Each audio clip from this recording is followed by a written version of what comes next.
नमस्कार। इसके अंतर्गत हमने पहले कुछ कोण के बारे में देख चुके थे। आज हम उसको आगे बढ़ा रहे हैं। तो आज हम जो कोण लेने जा रहे हैं प्रतिवर्ती या बृहद कोण कहलाता है। ये उस कोण को हम प्रतिवर्ती या बृहद कोण कहते हैं जो 180 अंश से अधिक होता है लेकिन 360 अंश से कम होता है। ऐसे कोण को हम प्रतिवर्ती या बृहद कोण कहते हैं। जैसे अगर चित्र में देखें, इस तरह से एक लाइन खींचे और यहाँ पर एक कोण बना रहे हैं। तो ये वाला जो कोण बाहर से बन रहा है, इसको अगर हम माप करें तो ये हमारा थीटा होगा। तो अगर यहाँ पर हम ए बिंदु ले लें, यहाँ पे बी बिंदु ले लें और ये हमारा ओ बिंदु है, तो कोण ए ओ बी, ये इसका जो भी माप आएगा, जिसको हम यहाँ पर थीटा लिख रहे हैं, तो थीटा का मान 180 अंश से अधिक हो अर्थात सरल कोण से अधिक हो और 360 अर्थात वृत्त से कम, तो उसको हम कहेंगे प्रतिवर्ती या बृहद कोण।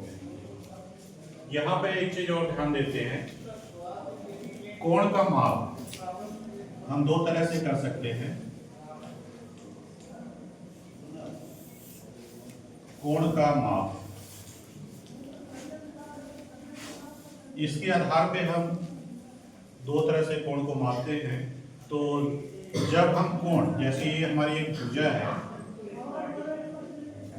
ओ ए, और हम इस तरफ से माप करें, मतलब घड़ी के सुई के विपरीत दिशा में अगर कोण का माप करें तो उस कोण को हम धनात्मक कोण कहते हैं। तो ये जो कोण यहाँ पे बनेगा थीटा, वो धनात्मक कोण है। ठीक है। अगर हम एक भुजा इस तरह से लें, वो बिंदु है यहाँ पे, ये बिंदु है, और कोण का माप हम घड़ी के सुई के दिशा में करें तो कोण जो होता है वो हमारा ऋणात्मक कोण होता है। तो कोण के माप के आधार पे धनात्मक और ऋणात्मक कोण दो भागों में बांटा जाता है। कौन कौन सा? धनात्मक और ऋणात्मक।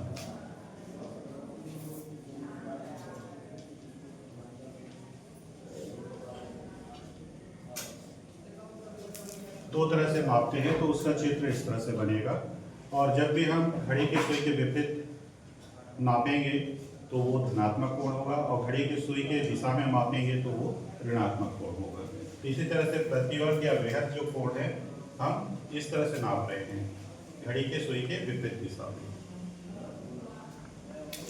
अगला हम देखते हैं पूरक कोण। पूरक कोण क्या होता है, इसको समझते हैं। तो ऐसे दो कोण जिनका योग 90 अंश होता है, ऐसे कोणों को हम पूरक कोण कहते हैं। तो क्या होगा? दो ऐसे कोण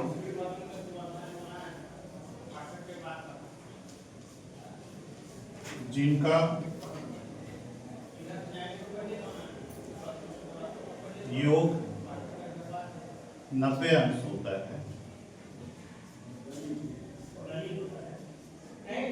उसे पूरक कोण कहते हैं। पूरक कोण कहते हैं। जैसे यहाँ पे देखें,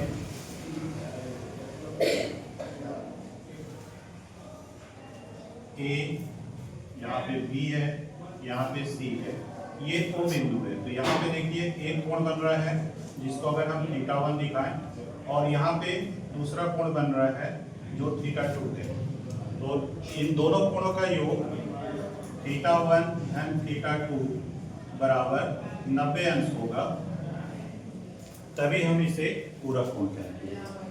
इस तरह से हमने कुछ कोण के बारे में हमने यहाँ पर देखा कि बृहद कोण क्या होता है, धनात्मक कोण क्या होता है, ऋणात्मक कोण क्या होता है, पूरक कोण क्या होता है।